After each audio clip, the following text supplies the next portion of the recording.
2024 లేదా 25లో డిగ్రీ లేదా బీటెక్ చదివారా? సాఫ్ట్‌వేర్ జాబ్ కోసం ఎదురు చూస్తున్నారా? అయితే కోడ్ జ్ఞాన్ 100 డేస్ కోర్సులో చేరండి, జాబ్ సాధించండి. నమస్కారం ఉమా గారు. నమస్తే అమ్మా. ఈ శరన్నవరాత్రుల సందర్భంగా ఎనిమిదో రోజు అమ్మవారిని ఏ అలంకరణతో పూజించాలి అంటారు? ఏ నైవేద్యం పెట్టాలి? ఆచరించాల్సిన నియమాలేంటి? అండ్ అలాగే ఎవరైనా కూడా ఎస్పెషలీ ఈ రోజు ఏ రాశి వారికి, ఏ నక్షత్రం వారికి బాగుంటుందంటారు? తప్పకుండా అండి. దేవీ శరన్నవరాత్రి మహోత్సవాల్లో భాగంగా ప్రతి ఒక్క రోజుకి, ప్రతి ఒక్క అవతారానికి చాలా విశేషమైన పరమార్థం ఉంటుందండి. ఆయా నక్షత్రాలు, తిథులు అనుసరించి అమ్మవారి యొక్క అనంతమైనటువంటి రూపాల్లో ఆ రూపము, ఆ స్వరూపము ఆ రోజుకి ఎలా తగ్గుతుంది అనేటువంటి విషయం మీద మనకున్నటువంటి ప్రాబ్లమ్స్ కానీ, మనకున్నటువంటి ఈతి బాధలు కానీ పోవడానికి అమ్మవారిని మనం శరణు వేడుతూ ఉంటాము. ఆ క్రమంలోనే 8వ రోజు అష్టమి రోజున ఎప్పుడైనా చూడండి, అష్టమి అనేటువంటి తిథికి అమ్మవారి యొక్క ప్రసన్నత చాలా ఎక్కువగా ఉంటుంది. పౌర్ణమి, అమావాస్య, అష్టమి, శుక్రవారము ఇలా ఈ తిథుల్లో ఈ అష్టమి అనేటువంటి తిథికి చాలా మంచి శక్తి ఉంటుందండి. దుర్గాష్టమి అంటాము. ఆ రోజున దుర్గాదేవి యొక్క అవతారం అండి అమ్మవారు. అంటే జీవితంలో అమ్మవారి యొక్క స్వరూపం ఎలా ఉంటుంది? మీకు దుర్గాదేవి యొక్క స్వరూపం తెలిసే ఉంటుంది. చేతిలో ఖడ్గం ఉంటుంది, సంహరించడానికి, సంహారానికి త్రిశూలం ఉంటుంది, అంటే ఆటుపోట్లను ఎదుర్కొనేటువంటి శక్తిని కలిగించడానికి. సింహవాహినిగా వస్తుంది, అంటే సింహం మీద, పెద్ద పులి మీద ఉంటుంది, అంటే ఎలాంటి సమస్యలైనా ఎదుర్కొనేటువంటి తత్వాన్ని ఇస్తుందన్నమాట. శక్తి, పవర్ అండి. దుర్గాదేవి ఎప్పుడు కూడా పవర్ అన్నమాట, పవర్ని అందజేస్తుంది. చండీ పరాదేవత హోమము ఆ రోజున చేయడం చాలా గొప్ప శుభ ఫలితాలు కనుగరిస్తుందమ్మ. వనదుర్గా మహావిద్యా హోమం చేయడం వల్ల ప్రయోగాలు, దృష్టి దోషాలు, శత్రుపీడ, నరఘోషాది దోషాలన్నీ కూడా తొలగిపోతాయి.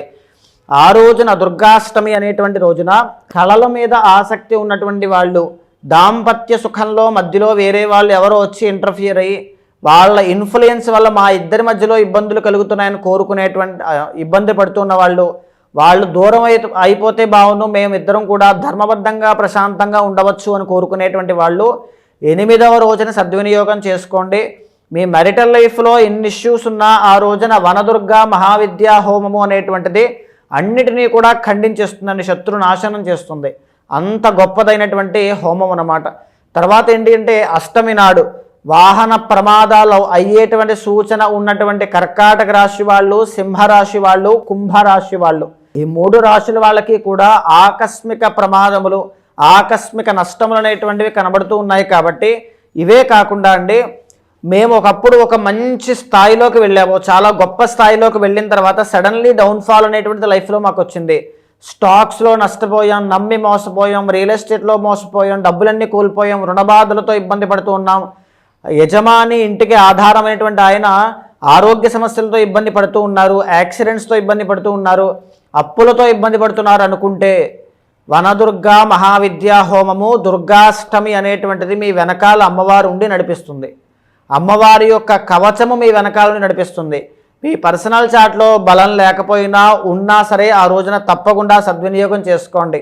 ఉపవాస వ్రతాన్ని ఆచరించండి. ఒకవేళ మీకు వనదుర్గా కానీ, చండీ పరాదేవత హోమం కానీ చేయలేనటువంటి పరిస్థితిలో ఉన్నప్పుడు శ్రీదేవి ఖడ్గమాల స్తోత్రము అని ఒకటి ఉంటుందండి.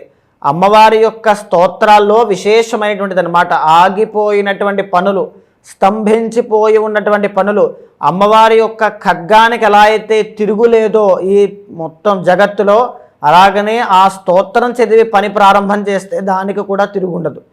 అంతటి గొప్ప స్తోత్రము శ్రీదేవి ఖడ్గమాల స్తోత్రాన్ని చదవండి. సాయంత్రం వేళ 16 సార్లు అమ్మవారి యొక్క స్తోత్రాన్ని చదవడం. మణిద్వీప వర్ణన అనేటువంటిది కూడా 16 సార్లు చదవండి. సకల సౌభాగ్యములు, సకల ఐశ్వర్యములు అన్నీ వస్తాయి. శత్రునాశనము అనేటువంటిది జరుగుతుందండి.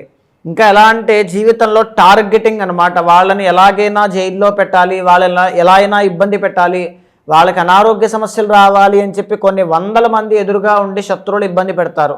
ఎంతమంది ఉన్నా సరే జాతకంలో గజకేసర యోగాలు ఉండేవి పని చేయకపోయినా దుర్గాష్టమి ఒక్కరోజున సద్వినియోగం చేసుకుంటే చాలండి, అన్నీ బాగుంటాయి. అండ్ ఇంకొకటి ఏంటి అంటే కళల పట్ల ఆసక్తి అన్నమాట.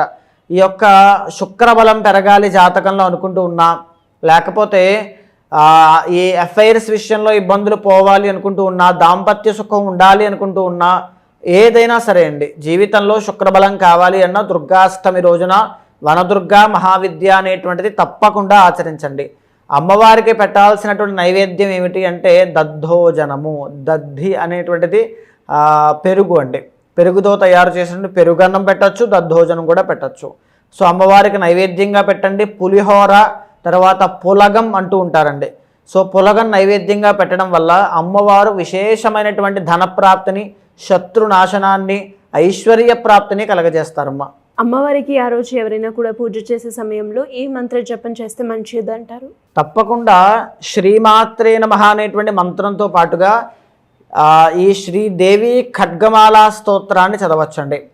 హ్రీంకారాసన గర్భిదానలశకాం సౌఖ్లీం కళాం బిభ్రతీం సౌవర్ణాంబరధారణీం వరసుధా దౌతాం త్రినేత్రోజ్వలాం వందే పుస్తకపాశమంకుశధరాం సృగ్భూషితాం ఉజ్వలాం త్వాం గౌరీం త్రిపురాం పరాత్పరకళాం శ్రీచక్ర సంచారిణీం. ఆ రోజున శ్రీచక్రానికి అర్చన చేసిన, శ్రీచక్రాన్ని ఇంట్లో ఒకవేళ అంటే శ్రీచక్రాల్లో చాలా రకాలుగా ఉంటాయమ్మ. కూర్మ ప్రస్థానము అంటారు. అంటే ఏంటి అంటే యొక్క తాబేలు మీద శ్రీచక్రం ఉంటుంది. పృథివీ ప్రస్థానం అంటారు, నేల మీద శ్రీచక్రం వేసుకోవచ్చు. లేకపోతే మేరు ప్రస్థానం అంటారు, అంటే మేరులాగా పైకి ఉంటుందన్నమాట. ఇలా ఏ రకమైనటువంటి శ్రీచక్రాన్నైనా తప్పకుండా ఆరాధన చేసి సత్ఫలితాలు అది కూడా అతి శీఘ్రంగా వస్తాయండి.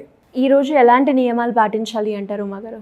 ఆ రోజునండి దుర్గాదేవి యొక్క అవతారం రోజున, ఫర్ ఎగ్జాంపుల్ ఏదైనా ఏ సమస్యతో అయితే బాధపడుతూ ఉన్నారో ఉదయమే సూర్యోదయం కంటే ముందే నిద్రలేచి, అమ్మా నేను ఈ సమస్య మీద బాధపడుతూ ఈ రోజున నీ అవతారాల్లో భాగమైనటువంటి దుర్గా స్వరూపాన్ని, దుర్గా అంశని ఆరాధన చేయబోతున్నాను. సింహవాహినిగా వచ్చి నా హృదయంలోనూ నాలోనూ కొలువై ఉండి ఆపదలని, ప్రమాదముల్ని తట్టుకుని నిలబడేటువంటి శక్తి సామర్థ్యాలు నాకు ఇవ్వు అనేటువంటి ప్రార్థనతో ఒక సంకల్పాన్ని చేయాలి. ఆ రోజంతా కూడా ఉపవాస వ్రతాన్ని నేను చేస్తాను, శ్రీచక్రార్చన నేను చేస్తాను, మీరు ఏ విధంగా అయితే చేయాలి అనుకుంటున్నారో ఆ విధంగా నేను చేస్తాను అనేటువంటి దాంతో అమ్మవారికి కుంకుమార్చన అండి. ఎందుకు అంటే పసుపు సౌభాగ్యానికి, ఐశ్వర్యానికి చిహ్నము. కుంకుమ శత్రు నాశనానికి, తర్వాత ధైర్య సాహసాలు పెంచడానికి, అమ్మవారి యొక్క అనుగ్రహాన్ని, దృష్టి దోషాన్ని తొలగించడానికి చిహ్నము. కుంకుమార్చన చేయండి. ఆ రోజున శ్రీచక్రానికి కుంకుమార్చన చేసిన, ఆ కుంకుమ లలాడానికి ధారణ చేసిన నరఘోషాది, దృష్టి దోషాది దోషాలన్నీ తొలగిపోతాయమ్మా. థ్యాంక్ యూ ఉమాగారు. Thank you so much. నమస్తే అండి.